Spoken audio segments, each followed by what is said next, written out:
Okay. Good evening. Good afternoon, everyone. Good afternoon, sir. How are you guys doing today? I guess I've been having classes since morning, back to back. Not everybody do.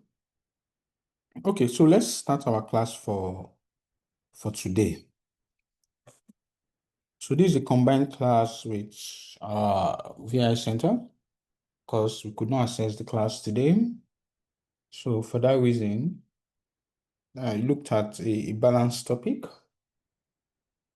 a neutral topic for both centers because you're not on the same level as it is in terms of syllabus coverage.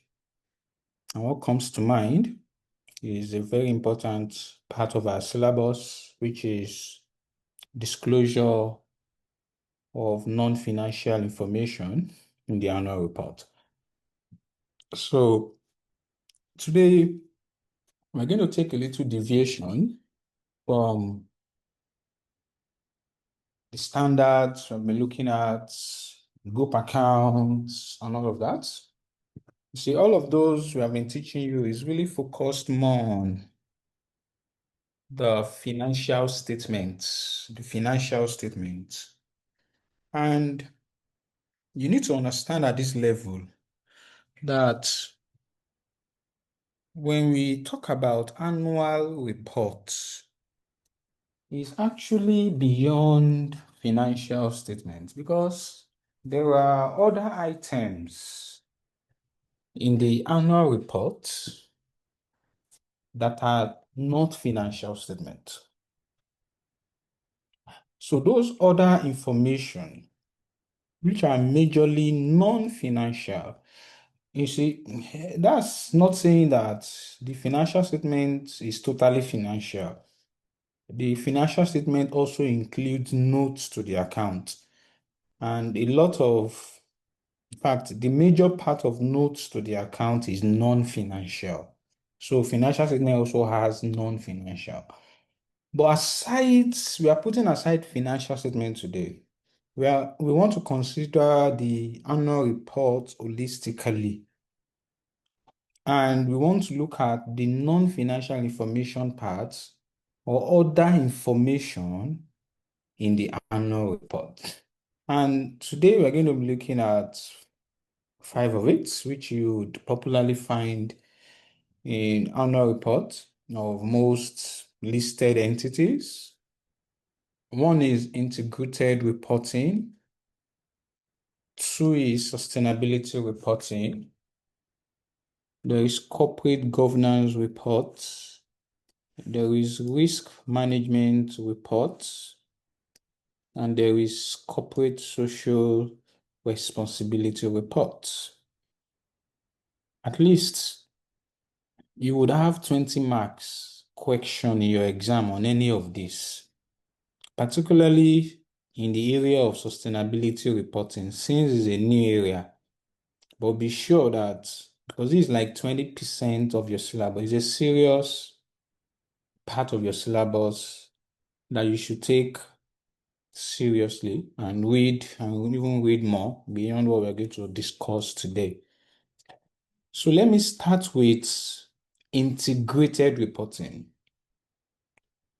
So to make it clear, so integrated reporting is not an information in the annual report. When we say integrated reporting, is not really an information in the annual report like the other ones we're going to talk about. Integrated reporting is an approach to reporting, is a different approach to reporting. So, and we're going to talk about that approach to reporting in detail very soon, but he wants to deviate a little bit from the traditional financial reporting approach because the way financial reporting, majorly, the way we present information to users, majorly focus on historical data, majorly focused on past performance of the company, past position of the company. So when you check financial statement today, what you find there are revenue that was earned last year, income or expenses incurred, asset that we have. It provides little or no information about the future potential of a company. So having understanding that the traditional way with which we present our report is flawed from that angle, in that it's mostly focused about providing historical information, and that is why a new approach is coming up, which we call integrated reporting. Is an approach to, so yes, this, as you will see very soon, this approach, it integrates the traditional approach. Yes, there's the traditional approach, but it now has add-ons. It put something on top of it to make it a full package. So they call it an integrated report. Now, what this report will show is that in addition to the historical information that we provide, this report wants us to give or communicate concisely about the strategy, the governance, and performance of an organization. And this strategy, this governance, this performance, prospect, and explain your external environment, you need to use it to then explain to us how does it result in creation of value in the medium, short, and long term. So what integrated reporting approach to reporting wants to look at is this. We want you to explain how your strategy, your governance, even your performance, of course, in the context of your own environment, right? The restrictions you have and all that. Use it to then explain to investors, users, that how has your strategy created value for you? How has your governance structure created value for you? How has your performance last year created value for you, both in the short, medium, and long term? That is what you find in an integrated report. And I can tell you confidently that most listed companies today now present their report using an integrated reporting approach. I will show you after I've explained how it works to you. Now, so who came up with this whole idea? They call themselves International Integrated Reporting Council. That's what they call themselves. International Integrated Reporting Council. So they consist of regulators, investors, standard setters, academia. They came together and say, okay, instead of just providing historical information to our users, why don't we explain to them the process by which we create value, preserve, erode. Let's give them more information let's give them information beyond the numbers. Let's give them information about our prospects, about the future, how we actually create value. And if those value has been eroded, let's talk about it. So have this in mind. This guy are the brains behind it. They also came up with standards, which they call integrated reporting framework. So most companies, what we are going to discuss today is actually the integrated reporting framework. However, as of today, um, this International Integrated Reporting Council is now Value Reporting Foundation. In fact, this Value Reporting Foundation is now under IASB. is now under IASB. So ultimately, they are the one in charge of integrated reporting framework, which we want to look at today. So they have merged this IRRC, International Integrated Reporting Council. They actually merged with the Sustainability Accounting Standard Board.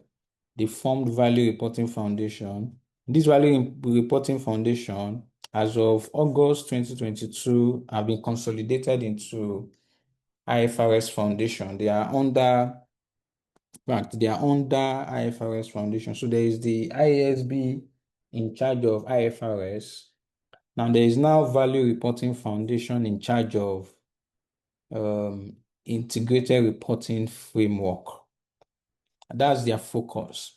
And you see, this framework, the way it is structured, is structured in such a way that it's principle based.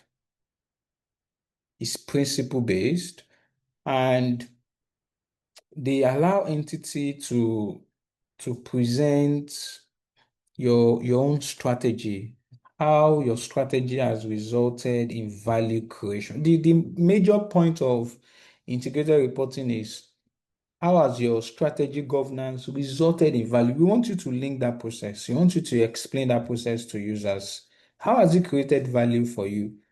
If you have been able to preserve that value, how? If you have been able to, if those value, if that value have gone out, and not just giving us past, how it will even create. So you are going to give us explanation of how it created value for you in the past, how it will create value for you in the short term, medium term, and long term. Now, this framework, the first thing it came up with is this. They call it fundamental concepts. These fundamental concepts majorly talks about the capital of an organization. They said that what create value for an organization, they said the fundamental concepts, as far as value creation is concerned, they said is the capital. Now, under the traditional approach, we see capital as equity, your share capital. In some cases, your debt also is also a form of capital if you borrow money. But they see capital beyond all of that. So under integrated reporting, when we say capital, when we say what creates value for you, it's not, they believe it's not just that money. It's not, in fact, they call that financial capital. Financial capital, which is the capital as we put it in our traditional way of reporting as it is today, which is still what we do today anyways. So that's just your debt, equity, maybe grant and all of that. The money that you use to produce and run the business, that's financial capital. They say that there are more capital that create value. They say capital should also include manufactured capital. That if you have things like you have infrastructure within the within the jurisdiction where that organization operates, they said that is part of your capital. If there are roads, if there are bridges, if there are water treatment plants, any physical objects that actually support or are available for production or distribution activities of an organization, because they believe that without manufactured capital, there is no way production can be complete. Yes, you can produce. How can you produce without, let's say, lights, for example, that the government provide? Yes, you will provide your own, but at a huge cost. How can you sell those finished products without a port that the government provide, without road, without bridges, without equipment, buildings? All of these, they see it as capital because they believe that it's part of what is creating value. So there's something they call manufactured capital. Those infrastructure or physical objects that you use in production. Aside that, there's also intellectual capital, which is the intellectual property, like the patents, copyright, software, rights and licenses that the organization have, or even the systems they have in place within the organization, their procedures that they have, what they have developed internally that is making their operations to run smoothly. They said that is intellectual capital. They say it's intellectual capital, and they believe it helps in value creation. There is now human capital, the competencies of their staff, the experiences of their people, the governance framework that they have in place, their risk management framework, the motivation that they give to their staff, the loyalties of their staff. All of these they believe they are human capital, and they believe they create value. And there is social and relationship capital, which is the good name, the relationship they have with their employees, their community, the government.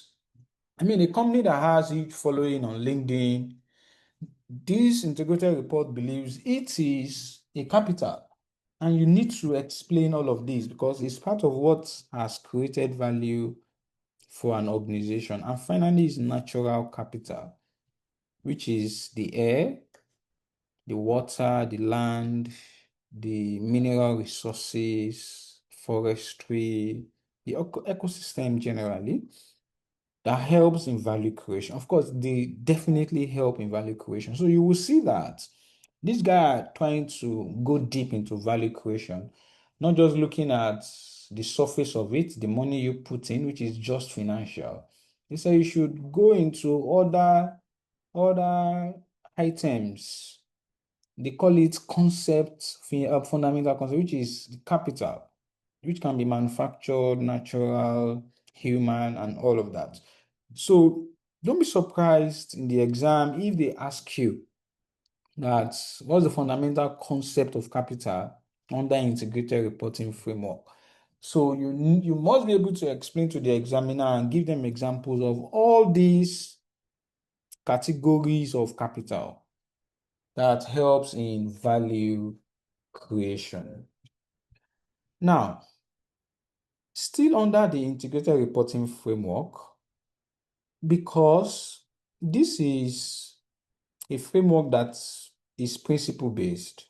So they gave us some guiding principles that when you want to prepare and present an integrated report, that what's your information, this is how you should structure it. He said one. He said structure that report in such a way that is the focus is strategic and future orientation. So give us insights of how your strategy will create value in the short, medium, and long term. And how has those capital contributed to this? So you have to be strategic. We don't want to be hearing historical information again. Give us strategic. It should be strategic focused. Number two, those value creation process must connect from your capital to how you create value over time. You need to connect it that this is what helps you create value, and this is how you create that value in the short. There has to be connectivity of information. And more importantly is this. The take very importantly is stakeholder relationship. Because they know that if you don't have good relationship with all your stakeholders, you can, irrespective of the amount of capital you have, you can create value. That's why you see most businessmen, they have very good relationship with the politicians. They have very good relationship with their community. with their states because it helps in creation of value. State your stakeholder relationships. State your what you have done for your community, your employees. Those are stakeholders. And find a way to identify only material items that helps in creating value that substantively affects the organization's ability to create value. Material items alone. You don't want trivial. Mm-mm. Focus on. So the issue of materiality, we will not tell everybody that this is what is material to you. So we can only tell you that an item is material if it's omission or misstatement in the reports, it will affect the decision that the user can make. So you decide what is. But what we can tell you is that only material items should go there so that it can be concise and it has to be reliable and complete and must be consistent and comparable. So these are, any report that is coming out from us, these are our cornerstone: reliability and completeness, consistency and comparability is very important. Consistency, we don't joke with it. So any approach that you use in a particular year, adopt it going forward so that it's comparable. We can compare your value creation process this year with that of last year. Use the same template every year in presenting all of these items. But these are the guiding principles. So you have to be familiar with this because don't be surprised if they ask you the guiding principles for integrated reporting. Focused on the future, the information should be connected. It talks about stakeholders relationship. Only material items are there.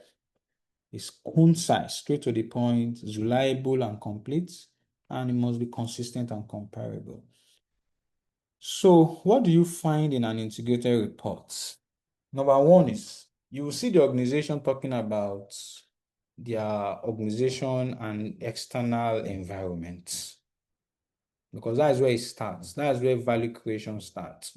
You talk about your company generally, talk about your product, your people, you talk about the market you operate, and you give us insight into your external environment. So if I open up and show you Dangote Cement financial statement, for example, you'll see that the first thing they talk about, so because they are using an integrated reporting approach, they give us much more information beyond just the future or beyond the past numbers. No, they focus on explaining to us how they create value. So they start with organizational overview and external environment. Also is governance. So you need to tell us your governance structure and how does this support creation of value. Just explain it. Explain your business model to us. That's the next thing you find there. Explain the risk you're faced with and the opportunities you have in that environment. Explain your strategy and how you have allocated your capital, your resources. Then give us an highlight of your performance. What have you done? What have you achieved in the past, and how is it in line with your strategic objectives for that period and all of that? Then you look into the future, you give us outlook. What will your future performance look like? And all this information you are giving us, what's the basis of it? What's the base of all this information? So you see, giving integrated reporting has a lot of benefits because it means the organization is communicating their value creation. So there's an improved communication to users, and it will help user to make better decision making because now user has more information. They have information about your plans, they have information about your strategy, they understand your outlook, they understand your future orientation, they understand where you're going. So it makes them make better decision, and it therefore increased engagement. Investor want to engage with you, And because you know that integrated reporting believes in value, how you created value, including your stakeholder relationship, it's going to increase engagement with stakeholders because that shows investors that you are you know how to create value. So you want to engage with stakeholders more. By so doing, it reduces reputational risk. So giving integrated reports increases your reputation. Investors will trust you. Government will trust you. Community will trust you because you are bearing it all. You're telling us about your strategy, how it has helped you create value, and all of that, thereby improving transparency and accountability. And also, you'll be innovative. You'll be innovative because you are going to be telling us about your strategy. So you want to, it's going to drive innovation and transformation. Also, competitiveness will improve because other people will also want to do well, other entities as well, improving competitiveness because investors now trust you. If they want to give you money, they know that you are less risky. They understand where you're going. They believe in your vision. They believe in what you want to do in the future. So they can give you much more capital at a lower expected rate of return. So the cost of capital becomes reduced. It facilitates sustainable development. I mean, we will still discuss sustainability reporting, but you are going to develop in a careful way, in a sustainable way. Your long-term performance will definitely improve because you are already planning for the future. So your long-term performance will improve because you're already thinking. So when that time comes, you're ready. Now, it has some disadvantages, of course. Number one is this. How do you convince senior management that you need to tell users about your strategy, about how you create value? They will not understand it. So, how do you align key stakeholders within the organization to support integrated report? That's why a lot of companies are not. Yes, I can hear you. Yes, we can Okay. hear you. Okay. So, another one is this.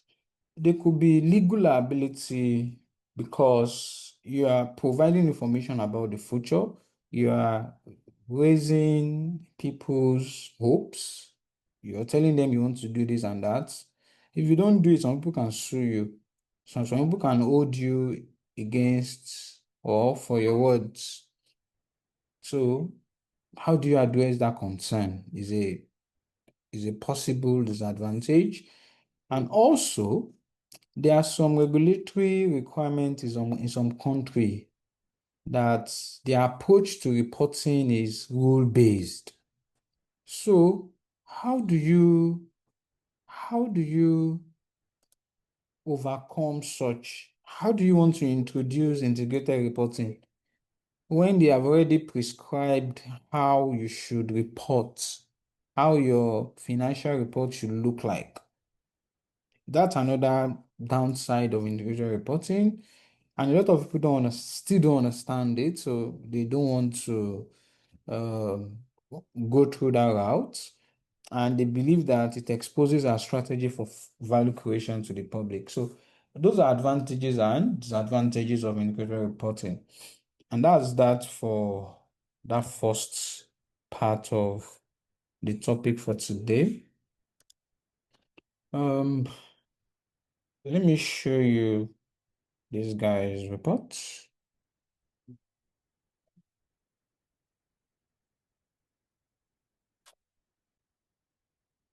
Yeah, I'm with you. Go ahead, please. Yeah. So all these reports, an accountant is expected to draft all these reports. report for a company, or you need to collaborate with other people within the company to bring this report to life? Because you need to collaborate with the relevant stakeholders within an organization. A serious company might even have somebody in charge of that, in charge of integrated reporting, getting all this information.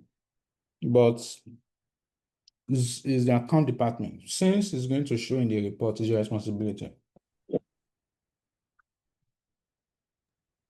Okay. Okay. Let me show you so that you will not think like you're just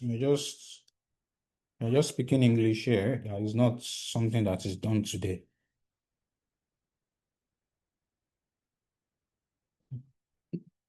Can you see this Dangote report?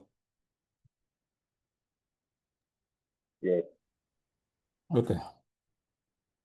So let me show you their own. So this is the content of their report. This is their annual report. Now, me looking at the content alone, this strategic report is what I've just explained to you, integrated reports. That's where they include most of these things I've explained to you. That's where they have, at a glance, that's where they talk about the organizational overview. They talk about the company and its external environment. Okay, that's where they talk about their strategy, talk about their business model, they talk about their outlook, they talk about resource allocation, they talk about stakeholders relationship, and all of those, their risk and opportunities, and all that under this strategic report. So that's where this falls. So I don't want to start looking at it on my own. But I don't have that thing. It's not like the examiner will ask you to prepare integrated report. No, they just want you to be sure that you understand what it is, that it is now an add-on. It's an add-on to annual report where the organization would actually explain how they create value. If you read the first part of you see them explaining their business model. They give them key financial highlights. They talk about their operations and all of that. This is this is what we call integrated report. The first part, they talk about their macroeconomic environment. Yeah, and if you look at those content elements, you see that they try as much as possible to follow it to a large extent like that. Before we have chairman statements, directors reports, and all of that. Okay, so don't let us waste too much time on that. Let me go back to my notes.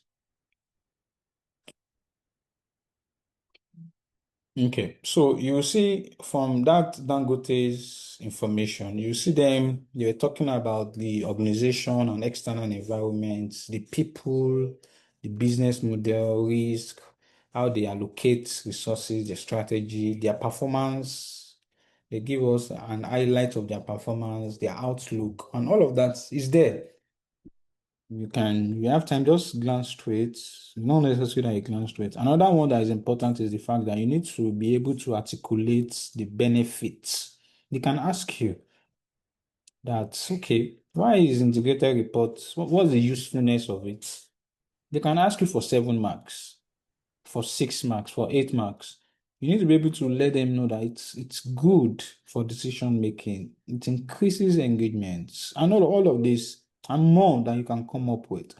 And also the downside of it, you need to be able to articulate all of that.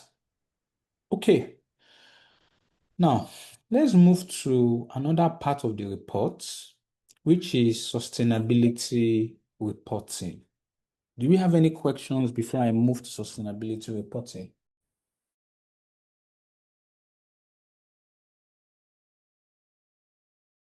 No questions. Okay, so let's continue. Now, sustainability reporting. Is there anybody in this class, if I may ask? I mean, have you seen any company have you looked at a sustainability report before? Have you seen a sustainability report before? Is there anybody here? Nobody? Okay, problem. I'll show you one today then. I'll show you one today. So let's quickly talk about it for in the next 15, 20 minutes. This is a short discussion.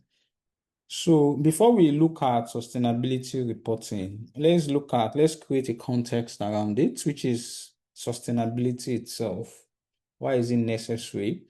So sustainability simply means that organizations that we should meet our current needs without undermining the future generations' ability to meet their own need.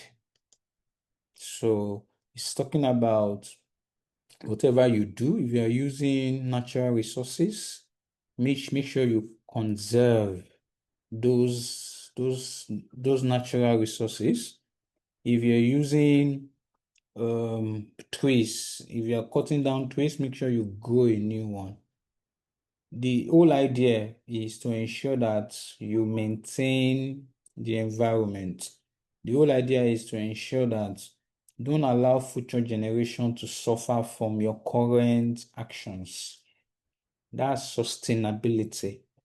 Make sure whatever it is you're doing, however it is you're meeting your needs now, it does not affect, it does not undermine people that are coming in the future to meet their own needs. That's the whole idea behind sustainability reporting. And there are three pillars of sustainability. One is the environment, protect it. Two is the people, develop them. Three is when you want to go in a sustainable way. Go sustainably. Don't destroy any of these two. So your economic growth must align with the two above. So these three is what sustainability is talking about. And protecting environment depends on what the part of the environment you're dealing with. Because the environment is inexhaustible, or is not something that will not finish. Can finish. Lands can finish. In Lagos now, people are now building on water. No land again. Building on water now. Water now can finish in Lagos. Can finish. And finishing does not mean they will build on all the water. Finishing can mean that how will I put it? They can intoxicate the resources in the water in a way that the fishes might die, in a way that the water is not clean anymore, and in a way that the formation of that water can be affected, that the water can then impact on the land. They can be overflow, and it becomes an issue of flooding, and there will be natural disaster. So protect it. And any damage that has been done, we need to start reversing the trend. So, I mean, it's a long story, which is not something we want to take a lot of time looking at, but I need you to understand that environmental protection is sustainability. Your people, your employees, your customers, your community, you need to develop them. Employees, you need to pay them well. You need to train them. You need to ensure that if they are disabled or people that are not so fine, give them HMO. That's social, it's part of sustainability. Sustainability is not just about the environment, it's about people. Because when you treat people well, that means the future will be good. Because people now are those that would give birth to the future of tomorrow that we are all looking at. So your community, so I mean, you need to strengthen them. Whatever it is you can do, do it. That's social sustainability, that's social development. And I list quite a number of them here. When it comes to social sustainability, from social equity to livability to health, community, quite a number of them, human rights and all of that. It's social development. And in your growth, in your quest for making money, you need to make sure that it is well balanced. You need to don't because you want to grow. You now create significant economic difficulties for future generations. No. You need to go in a sustainable way. You do that when you develop your people and when you take care of the environment. That's sustainability. Now, of course, from what I've mentioned, the importance is clear. It's clear. Because when you take care of people, poverty and hunger might go. There will be education and health care. There will be gender equality, and there will be sustainable economic growth. And also, quality of life will improve. People will protect the ecosystem. They will preserve resources. And of course, operating costs would be impacted eventually. So the benefits are quite, the importance of sustainability is not far-fetched at all. Now, as an organization, you have to imbibe sustainability as a matter of corporate strategy. Because, in fact, there was a study by McKinsey. They found out that 60% of most listed organizations have already imbibed sustainability principles into their plans. Whenever they are making plans, they always imbibe sustainability. And they said 93% of the world's largest company publish corporate sustainability reports, and 74% of CFOs believe that sustainability reporting contributed to long-term success. So it's not today. In fact, there was an advert I saw on Apple around sustainability. It was very interesting, where they are trying to show that they have imbibed corporate sustainability as a corporate strategy. I mean, they believe that it's part of what had value to customers and employees by developing a green strategy. So now, for an organization, how do you imbibe sustainability as a corporate strategy? It's just simple. You either look internally or externally. And internally means that in your production activities, in your economic activities, in your factories, in all your value chain, energy efficiency. I think that's what Dangote is trying to do right now. Dangote has good corporate sustainability behavior. They have been reporting it for a while. So almost every day I use their report as examples. And also MTN has been doing it for the past 6 years. So it has been there every year. So they are trying to replace their tankers with energy efficient ones, and they had to allow a lot of people go and all that. So I mean, I don't want to go into that, but looking internally is one, energy efficiency.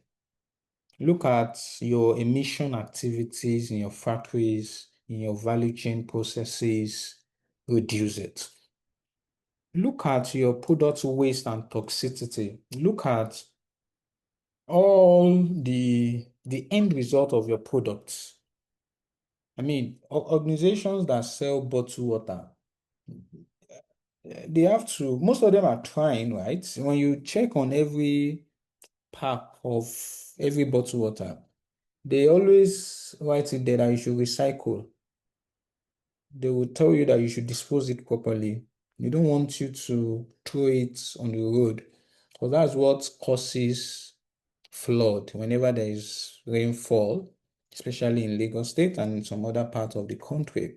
So they'll ask you to recycle it, dispose it properly, and you find some of them putting all these bins around. But in Lagos State, for example, you see people stealing it and just cutting it and all that. They know they are harming themselves. But limiting product weight and toxicity is looking internally. Also, designing innovative products. So finding a way where your products are easily recyclable. Instead of using pure plastic, is there a way you can use another form of um another form of cover for your products that reduces harm to the environment? I mean, it depends on you, but designing innovative products is how you look inwards. And also, additionally, is you speak to your employees on sustainability to reduce waste and also increase energy efficiency. Also, you can also look externally, right? By engaging external stakeholders that you are a sustainable company, no, and you are only going to give jobs to suppliers that are environmental friendly, whose product does not harm the environment. You would communicate to them and let them know that you're a sustainable organization. You find a way to develop upgraded technology that can alter your products that would make it less harmful. I mean, that's relating to your stakeholders, educating customers around recycling items, don't just throw it anywhere and all that. That's how you imbibe sustainability as part of your corporate strategy. Now, without wasting too much time on this, because I'm still going to the main, all these are very important anyway. You can ask any of them. So, from what I've said, organizations usually have measures. They have found a way to, they will have a basis every year. They set a target every year on how to know that they are sustainable based on environments, based on people and their own internal affairs, their corporate governance and economic activities. So those three areas that I mentioned that's how they measure themselves. So like the environment now, so they will look at their performance in terms of maybe all the things they put, all those like those companies that sell bottled water now, all their all the trash can that they put around, they will look at what quantity have they been able to get back from the public. They can use that to measure and how clean the environment is. They can use that to measure. They'll have measures for that. And also, if there are any regulations around the environment measured based on your compliance, impact of your activities on climate change, impact of biodiversity and land use, how do you source raw materials, emission and waste management, energy efficiency. So all of that. Also, their governance in terms of taxation, compliance, transparency, regulatory, business ethics. So these are ways at which they measure, and also social in terms of labor management, health and safety of staff, supply chain management. So these are ways at which they look at how well they have done. So similar to what I've discussed above is building corporate sustainability strategy. Okay, we already discussed this. This is just like a repetition of that, looking internally and externally by including sustainability in all decision, work with suppliers, customers to ensure they use and dispose of product responsibly, and engage with community. And they can ask you, what's then the benefits of corporate sustainability? Why is it important? So corporate sustainability impacts the continuous availability of resources. It boosts revenue while lowering costs. It increases employees' productivity because you are taking care of them, because you are developing them. It makes sure that your sustainable business practices to attract talent. People want to work with you. It mitigates reputational risk or any form of risk. And also it improves your reputation. It will attract investors, and there will be innovation and creative process. So these are benefits of corporate sustainability. And why do organizations want to be sustainable? What is driving them? Number one is regulation. There are a lot of regulation in place. Like we're going to discuss one of it very soon for Nigeria. So a lot of them want to comply with this regulation. Like in Nigeria now, we have SEC, we have the NGX, NCCG, we have the Nigerian Stock Exchange codes, and there are international treaties, XDG, there is the GRI, the Global Reporting Initiative. These are voluntary. And there is the ISSB. These are regulatory codes. So these are regulatory framework that are in place that people want to comply with.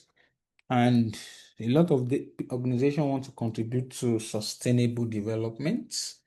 A lot of them want to manage their risk. A lot of them need stakeholder support. They want stakeholder to see that they are sustainable. They want support from government. They want to show government that they are responsible so that government can give them contracts. They want to show customers that they take care of their community so that they can buy their product. So they need support from stakeholders. And also is capital availability. They know that there are some investors that they only give money to organizations that are sustainable, that are operating sustainably. So there are a lot of them like that. And it's also in order to improve operational efficiency. It's part of why. So I gave some little explanation around that below. Now, let's now go to reporting. We have talked about what sustainability is, the importance. We have talked about we have talked about corporate sustainability, that as an organization, you need to incorporate sustainability as a matter of strategy, right? And we have seen how they can do that by looking internally and externally, and we have looked at what is driving them. A lot of it is regulatory compliance, and some of it is there for their own benefit to manage risk and also to get capital and also stakeholder support. Now, all of these things they are doing, they need to report it. So, how do we report? How do you communicate the impact of your activities on the environment? How do you communicate what you have done for your people? How do you communicate how you ensure your value chain does not impact? In fact, the impact on your value chain, on your creative process, on the environment. How do you explain all of that to users? So that's what a sustainability report is. So it's a detailed report on an organization's economic, environmental, social, and governance performance. So that's where they would examine their influence on all of this, on the various sustainability concerns. That's where they explain all of that. So I've given you some importance when you eventually report it, because you- it means that you are aware, you understand your impact. It means that it's going to help you when you know when you're reporting it, when you're setting your goals and developing your strategies, you would have planned for that. Okay. And all these other ones, there are a lot of benefit of reporting it. And in reporting sustainability, it starts with defining goals and performance metrics in terms of what is your own objective? How do you want to measure? What are you looking at as a sustainable organization? Is it just profit, sales, customer service, general and all of that? Then you would find a way to measure your performance in terms of sustainability, in terms of how well you have done, in terms of environmental performance, compliance, social performance, and all of that. Then you evaluate your performance by looking at comparing the goals, the targets you have set against your actual performance, what you have measured. Then you'll be able to evaluate it and see that you will see where you are. And eventually you then manage where you're going to make corrective actions, where you're going to plan again for the future. Now, to do all of this, we have already explained why the organization why they publish reports is the same thing as why they are sustainable, why they want to incorporate. So there is the part of investors that they are contributing to sustainable development, risk management. So it's similar to all of that, regulatory compliance, stakeholders, and all of that. So let me not go back to that. Now let me go to the standards, sustainability reporting standards. Hello, sir. So yes, doing. Yeah, good afternoon, sir. Please, what do you mean by push the part you just scrolled Oh. through now? Push some, I didn't get that. You a little bit faster. Something like PUSH, push something. I didn't get it before you scrolled past. And you didn't seem to explain it. Sorry, please. Maybe if you could, yes. Pull factor and push factor, yes. Thank you. What do you mean by those two factors? So this is what is forcing them to do it.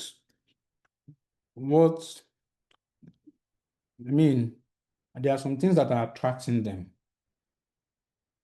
There are some things that they want to go and meet. There are some things that they want to attract to themselves. There are some things that they want to relate with. They want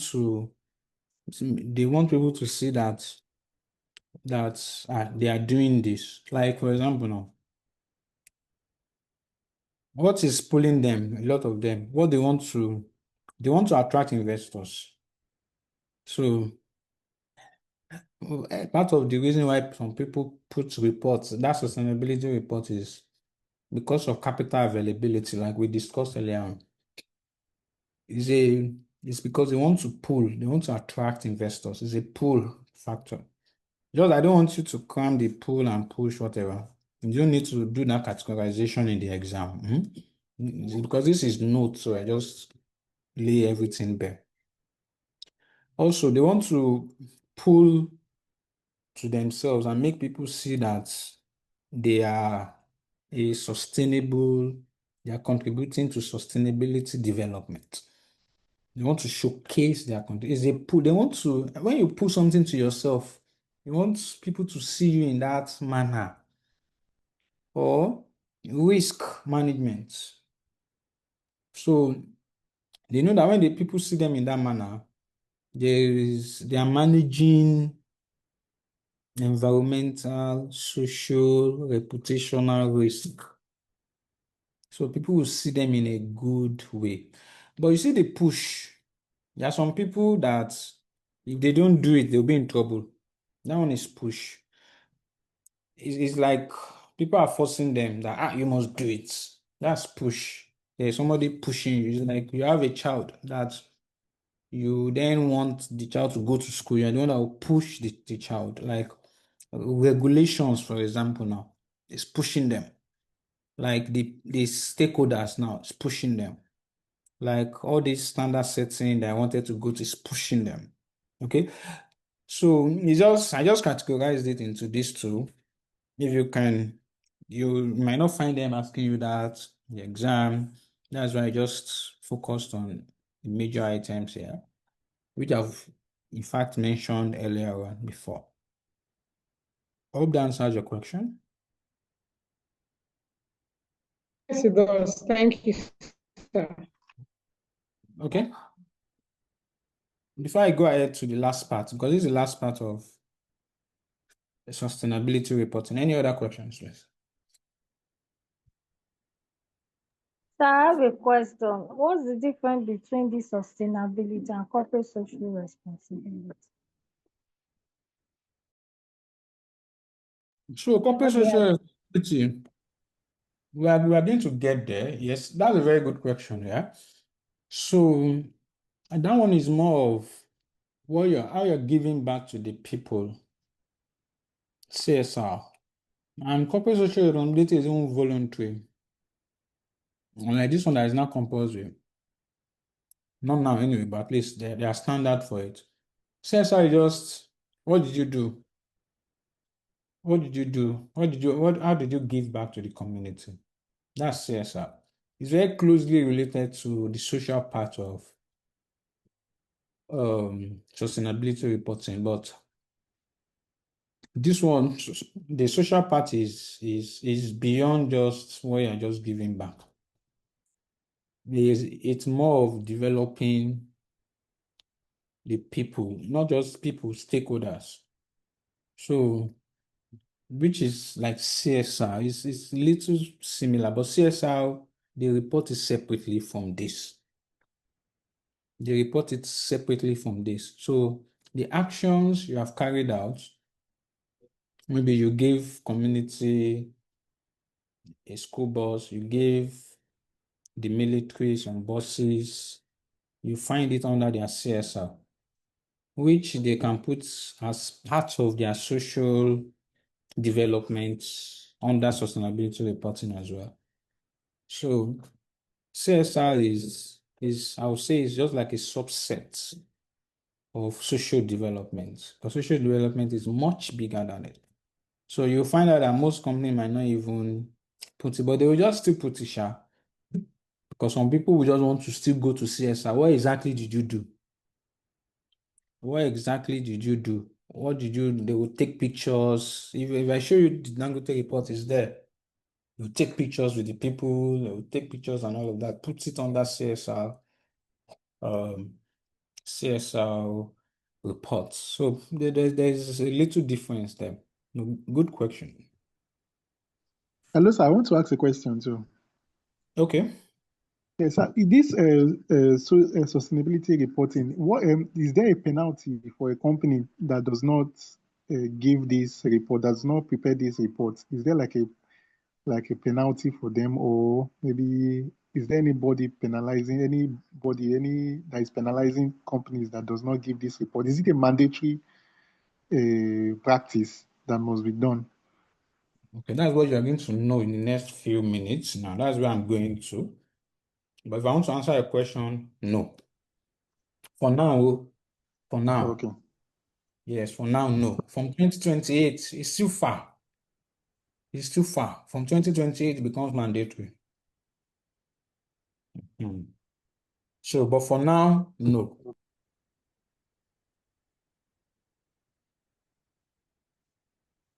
So now, sustainability reporting has been around for a long time, and there are some companies, just like we have IFRS reporting standards, there are sustainability reporting standards. So there has been, and the very first of them is these people, Global Reporting Initiative. They are the first set of people, in fact, that teach people about um, how to present and the importance of presenting sustainability reports in their books. So again, another person is asking, maybe I didn't. So sustainability reporting is bigger than CSR. If you had been in class from the beginning, you understand that sustainability reporting looks at environment, social, and sustainable economic growth. So CSR is just part of social. It's just part of social. So, but CSR part gives the opportunity for companies to then post pictures, state precisely what they have done, because there's no standard. And that one is a voluntary report. They will just put all sorts, everything they have done, especially for the community, mostly. But that's different from sustainability. Sustainability reporting is wider than all of that. Okay, even if there's any similarity, it's just that social part. In fact, that social part is even bigger than CSR, because that social part looks at labor rights, looks at health and safety, looks at welfare of employees and all of that. CSR is just what you have done. CSR, people just want to show off that we bought buses for the armed forces, we built a new school, we gave all of that. That's more of CSR.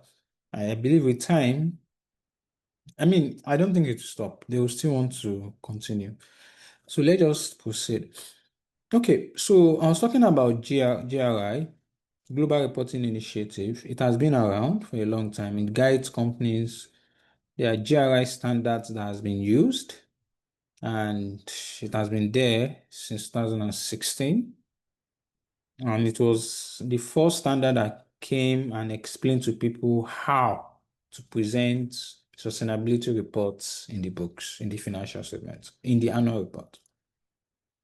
And there's the ISO, International Organization for Standardization.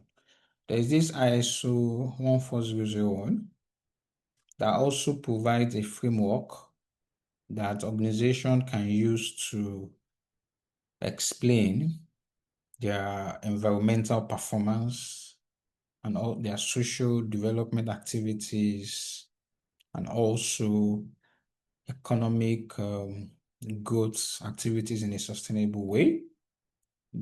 That's another standard. And there's this PRI, Principle for Responsible Investments. This is also a framework that is supported by United Nations. And what this one focused on is investors, they focus on encouraging investors to use their money to encourage companies to operate sustainably by only investing in companies that provide sustainability reports. So that would also encourage other companies to want to do that as well. So they call that responsible investment. So this PRI will advocate for that, the targeted investment. And there's the Sustainability Accounting Standard Board. This one came in 2011, and they created standard for reporting sustainability about sustainability for each industry. So it was SASB that first came up with industry-based sustainability reports. So when they came, they partnered with GRI and all of that. And they provide standard. Their standard is part of what we are adopting today, that we are incorporating into what we have today, which I will get to very soon. But SASB was industry-based because they know that if you are in banking, the kind of sustainability report, your economic, your environmental impact will be different from companies in oil and gas or companies into logistics. So they created standards for each industry. And there is the United Nations National Global Impact, is National Global Compact is also another guide for sustainability reporting. And there is the Carbon Disclosure Project. It also came to drive sustainable economic policies. So what this one came with, they came with what we call greenhouse gas emission, where they encourage companies to keep data of their emission activities, and they categorize it into scope 1, scope 2, scope 3. And this is adopted by the current standard we are using right now, this greenhouse gas emission data repository. And finally is the ISSB, International Sustainability Standard Board, which is now part of the IFRS Foundation from 2021. And as of June 2023, they have issued 2 standards, 2 IFRS Sustainability Disclosure Standards, which is IFRS S1 on general requirement for disclosure of sustainability-related financial information, and IFRS S2 on climate-related disclosures. In Nigeria, we have a lot of local organizations like the SEC, like the NGX, and CBN. They also have frameworks for sustainability reporting. But as it is today, Nigeria have decided to embrace this last one, the ISSB standards. We have announced in 2023 that our companies will now adopt the standard issued by ISSB. So if I can want to ask you, not like, if you get familiar with most of this, especially this GRI, they can, when they talk about it, whatever you know around ISSB2 can also help you because they are all similar. But Nigeria has gone for the standard of issued by ISSB because of the broad range support they have by the G7 nation and G20 nation and international organizations of security commissions and CBN of major countries and all that.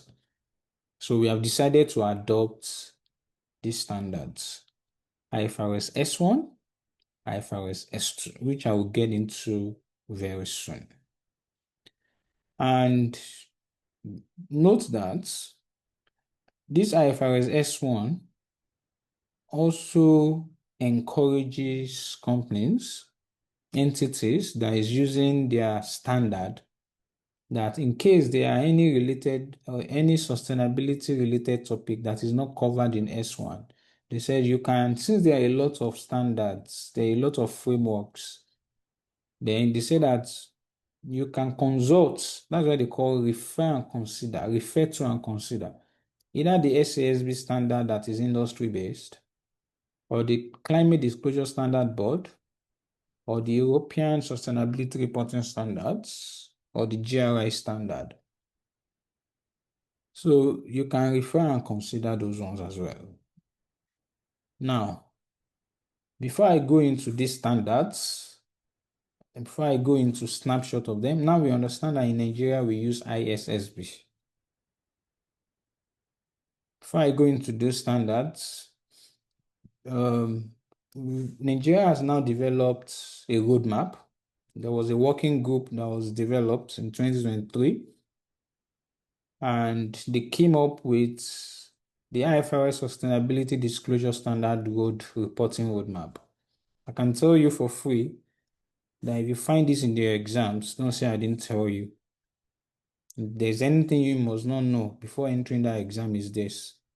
Can earn you like 10 marks in the exam because these are current issues. So there's a roadmap for adoption. They can ask you for 10 marks in Nigeria. So Nigeria has adopted a fixed approach for the adoption of IFRS Sustainability Disclosure Standards, a phased approach. So they didn't just say everybody here adopt. No, they decided to face it. And the phasing was between 24 to 2028. So that's the phasing. So there's the phase one. They call those ones early adopters. And I can tell you that companies have already done this. And I'm sure of MTN, I'm sure of Dangote. Those are early adopters. And these companies, as of now, they have reported sustainability report for 2 years because their report of 2023, December, they have sustainability report was there. And do you know the body in charge of sustainability reporting in Nigeria? Let me now assume. In Nigeria, who do you think is coming up with all these plans for us in Nigeria? Anyone? Can anyone guess?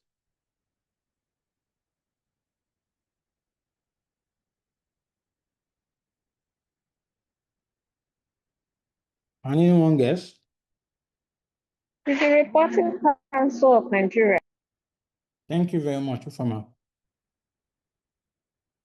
The Financial Reporting Council of Nigeria. Of course, if you go to their website, you will see all of these things there. They are the one in charge. Okay, so the early adopters. So we expect that by January 1st, 2024, they must have started reporting sustainability reports, which means that their financial report from December 31st, 2023 should include sustainability report. And they give them a choice, is either you'd issue a sustainability report separately, like the way MTN does. They separate their sustainability report from their annual report. Or you can include it like the way Dangote does. They include it. And also, I saw that they have also separated it as well. Dangote have decided to present sustainability reports separately. Those are early adopters. So what you need to know around the early adopters is when they are supposed to have presented sustainability reports is by December 31st, 2023.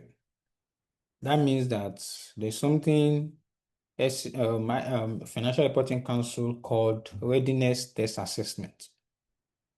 So there's a test they will need to take and pass just so that they will know that they are ready. So they call it Readiness Test Assessment. It's on their website. There is like almost 19 items there. I don't want to bore you with all of that because they won't ask you those readiness test assessments. But if you're interested in knowing it, I share the link with you. Phase 2 is the voluntary adopters. The voluntary adopters are expected to start adopting it from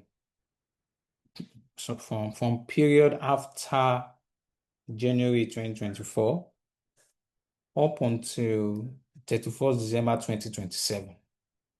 So we are giving them 24, 25, 26, 27 to prepare, build capacity, and get ready for the mandatory adoption.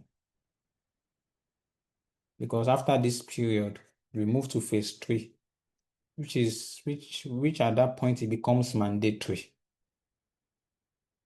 But the voluntary adopters, you can adopt it between 24, year ending 24 and year ending 27.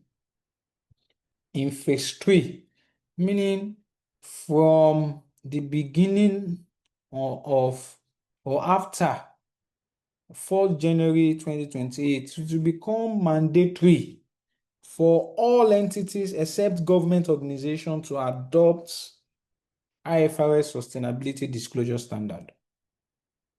And these entities, they now separated them into 2. They say they call those there are some they call PIEs, public interest entities. That those ones from January 1st, 2028, it is mandatory. And there's SMEs, small and medium enterprises. Those ones from January 1st, 2030. So meaning that in the next 5 years, we expect all companies in Nigeria, and this readiness test assessment becomes compulsory for all entities reporting in any of these phases. You must take that readiness, it's compulsory. You must pass. So you don't just go ahead and publish sustainability reports. No. You must pass the readiness assessment first. And you submit your report to Financial Reporting Council of Nigeria. And I know that most of you know that, which I've taught you at the very beginning. I taught you about PIEs. That was the first topic I taught you under regulatory framework. So I told you PIEs is, number one is any company that is listed on the stock exchange is a PIE, is a public interest entity. Any company that is regulated by government is a PIE. If you are regulated, is a PIE.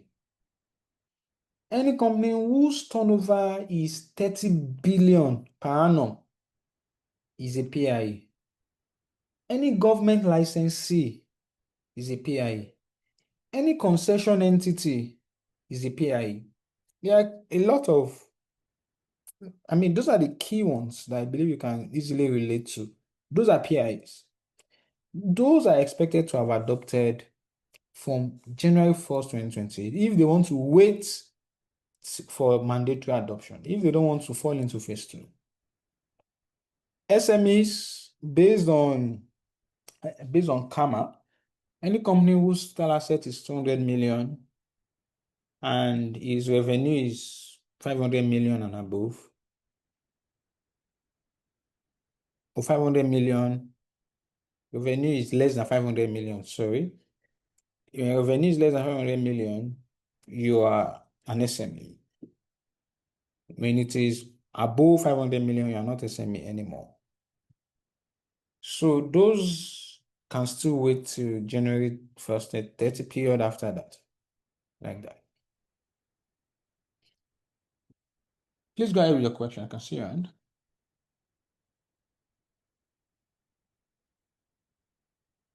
Okay, can you hear me, sir? Yes, sir. Hello, can you hear me? Yes, I can hear you, please. Yeah. You said any company that is regulated by government is a PI, right? Yes. So Yes. what if the company is not listed? Yes, It's now. regulated by government, not listed.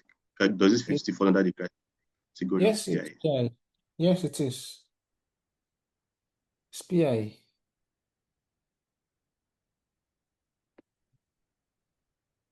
It is PI. And the last phase is government and government organizations. All these parastatals, agencies that you are seeing, those are government and government organizations. Well, I'll give you an example of an NNPC, but not anymore. But at least we know FIRS, we know CBN, those are popular ones.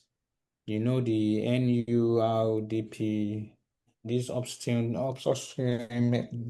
that regulate oil and gas industries, those in the oil and gas industries, all these governments parastatals, both federal and state, they put them in phase 4. So standard for them is being developed by the Public Sector Accounting Standard Board. So they are developing sustainability reporting standard for those ones. So at the appropriate period, we would know when they will start reporting this sustainability reporting disclosures for these public sector entities. But for now, we don't know. They are still reviewing their activities. That's the way it is. So those are the first 4 phases. Like I mentioned, don't enter that hole without knowing this one. That does not mean I'm saying you might see. If you don't see it, you did not see it, none here. But know it. Because there's a high likelihood that you will see it there. Is this one. This one too. I've summarized these sustainability disclosure standards for you. So there's the IFRS S1 and there's the IFRS S2. So they are the first 2 standards issued by the ISSB, which is a sister body to IASB. So the bedrock, the core philosophy of this standard is they want companies to provide information around sustainability related risks and opportunities, particularly climate, because they believe it's fundamental to value creation, fundamental to investors. They want to have information on that. Now, the S1, IFRS S1, which is a general requirement for disclosure of sustainability-related financial information. So this S1 is what came up with an overall framework. This S1 is just like the conceptual framework that we have in IFRS. Because this S1 that explains the how and where of disclosure, it's what explains the general requirements that will apply to all sustainability-related topics. And I'm sure that when we talk about sustainability-related topics, you should know that we are talking about the environment, like climate change. We are talking about the people, social. We're talking about sustainable economic growth. And there are a lot of topics that will come underneath it later. Now they have only considered only one, which is where the S2 comes in.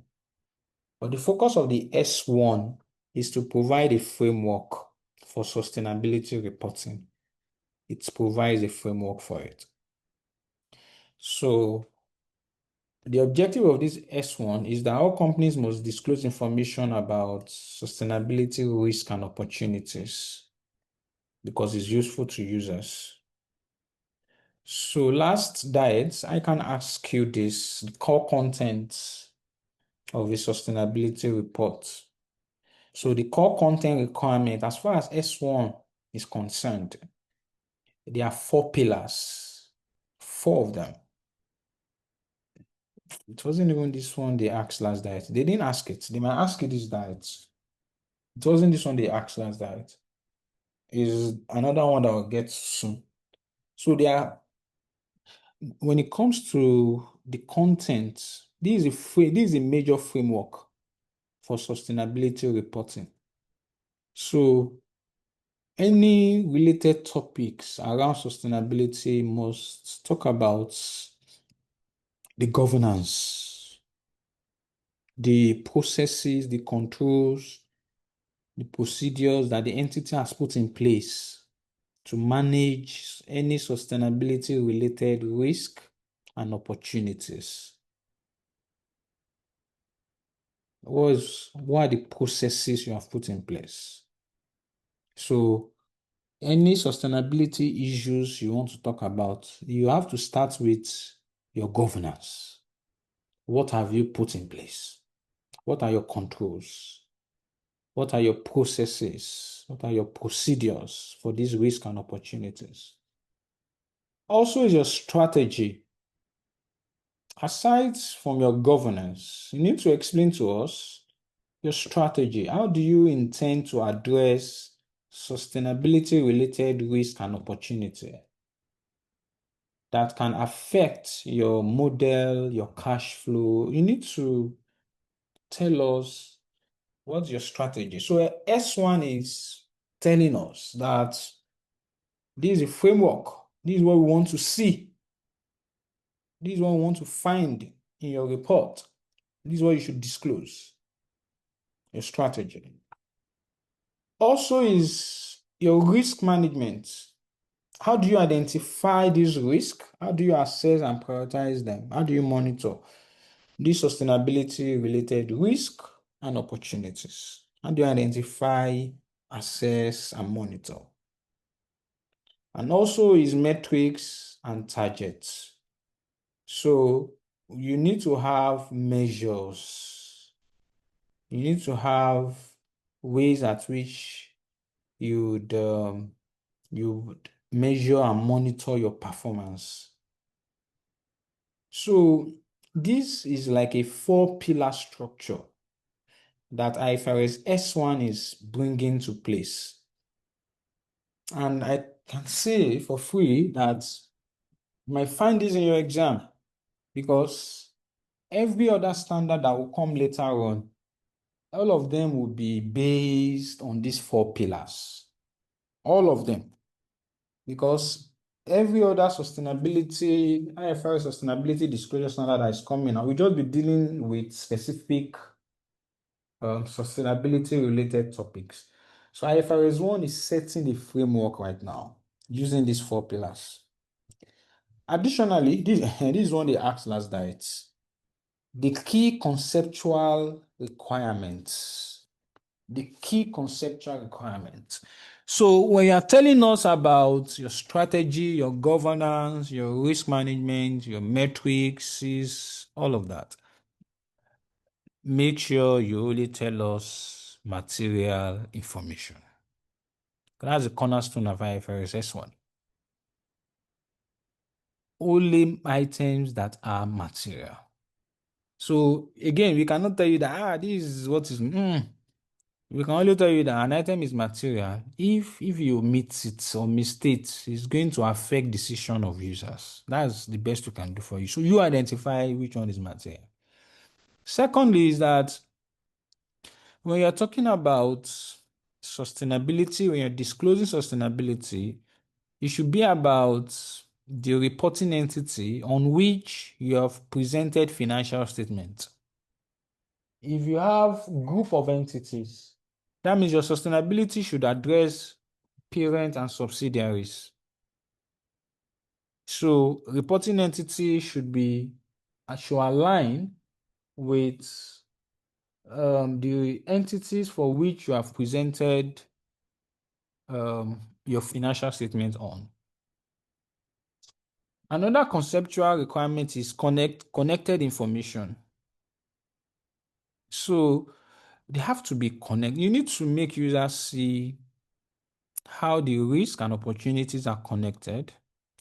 You need to let the user see those information you're going to disclose under those 4 core pillars: the governance, the strategy, the risk management. We need to see the connection. We need to see the connection between your sustainability report and the financial statement. We need to see the connection. And another one is location of disclosures. Where do you put your report? Is either you put it inside your annual report, which is ideal, like the integrated approach, like what Dangote has been doing.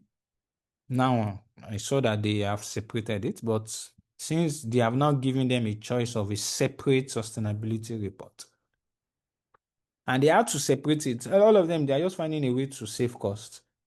And the reason is that, that if they put it in their annual report, auditors would want to collect money because they have to give assurance for that. And right now, FRC is still working on assurance. It's not compulsory right now to provide assurance. You know that when you prepare accounts, auditors will come and provide assurance, either limited or reasonable, that your report is okay. But sustainability reporting, assurance is not compulsory right now. So it's just better to separate it so that somebody will not say he wants to collect money for that too. And that's why most of them are going for this second one. The time horizon. One is this. Your information about sustainability you are telling us should be future-oriented in the short, medium, and long term. And particularly, your sustainability reports period should align with your financial statement for that year. It should be the same period. Even though your sustainability related topics might be talking about your sustainability related risk and opportunities, not just in the past, but in the near future, short, medium, and long. And present fairly and use your judgment. Finally, because my time is up, so I can let you guys go, is IFRS S2, the climate-related disclosures. Now, this is where it starts. So the first topic, the first sustainability-related topic they are talking about is climate-related. And what this talks about now goes into disclosing information about climate risk and opportunities. So it focuses on climate. Maybe IFRS S3 will be about employee-related disclosures. Maybe IFRS S4 will be around a community-related disclosure, something like that. But S3 is climate-related. And the objective is disclose information about climate-related risk and opportunities. And what we want to find in your report, in your sustainability report, what you should disclose is using the same 4 pillars. Don't forget, S1 has already established a framework upon which other standards will then sit on. So it's still the same 4 pillars we are going to rely on: governance, strategy, risk, metrics, and target. So they would be talking about the governance they have in place for climate-related risk and opportunity. So all of this governance strategy, risk, and metrics is now focused on climate-related topics. So you can look through them. The one I just want to mention is these metrics. There's something we call greenhouse gas emission. That's these people are in charge, this carbon disclosure project. So one of the compulsory disclosures, which is industry requirement that most entities have to put in place, is this greenhouse gas emission. So you're supposed to disclose your emission activities. They scoped it into 3, scope 1, 2, 3. So scope 1 is your own direct emission. If you have factory that is emitting toxic materials into the climate, you need to disclose that. Scope 2 is indirect. It might not be you, but your value chain, your suppliers, your customers. Scope 3 looks at not just immediate indirect, but even the far indirect, up to the point where your product is eventually consumed. This one looks through the entire process, and you need to disclose your impact in that process. So don't say, Shibi, all we do is just to sell fuel, like maybe a filling station, for example. No, you need to disclose the fact that if people are using those fuel for generator, they would emit, and it's as a result of what we are selling. You need to disclose the fact that if people are using it for car, they will emit gas, and it's because of what we are selling. That's scope 3. You need to look at the end of the value chain and also acknowledge the fact that you have impact on the environment. And this is particularly useful to avoid greenwashing where organizations will say they are green where they are not, where they will say that they are sustainable when they are not, without giving the full picture of their sustainable related activities. So this ensures that they disclose all of that. So you might not know all of these details for your exams, but I'm just trying to give you those information just for you to know that they actually exist. So you can look through these items I listed here and see that they are climate focused. They are all climate focused like that. And you see how they relate. I'm still saying the same thing I've mentioned before, and I gave you some summary of some key takeaways from here. And I distinguish financial report from sustainability reports, which I started with actually. Financial report is historical, it focuses on financials, and performance is, it's majorly historical. Even though, yes, the information is reliable, but we need more, much more. And that's where integrated reporting and sustainability reporting actually comes in. And I'm going to stop here for today because my time is actually up. But before I go, um, here's this. I want to show you something, but unfortunately, it doesn't want me to show you.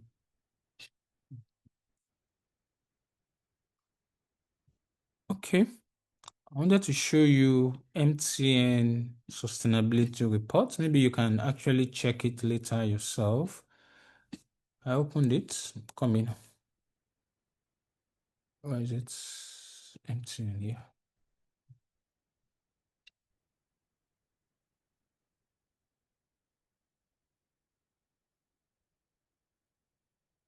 Not okay. So this MTN 2024, yes, sustainability report. I just wanted to show you something. Yes, this is what I want to show you. If you look at their content, it's structured around that 4 pillars.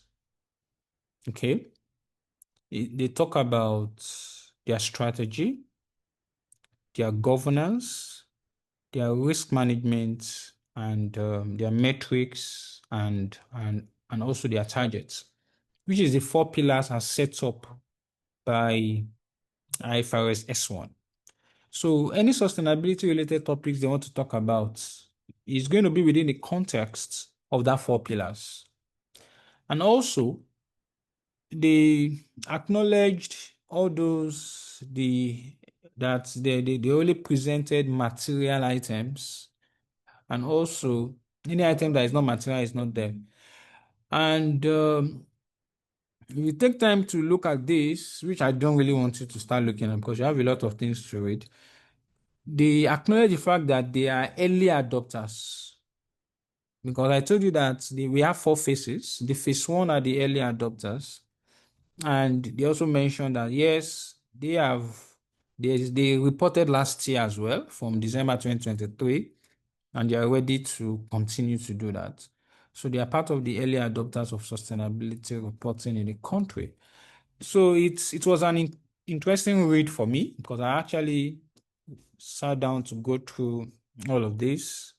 And maybe after your exams, you can also have time to go through it. And you'll be able to see how they explain their sustainability risk and opportunities that I've been talking about, how it impacts on their strategy and all that. So again, you might not really see that in the all those things that is in your notes. Everything is here practically that you can actually relate to. So we don't have that luxury of time to be talking about physical risk, transition risk, and all of that I mentioned in the note.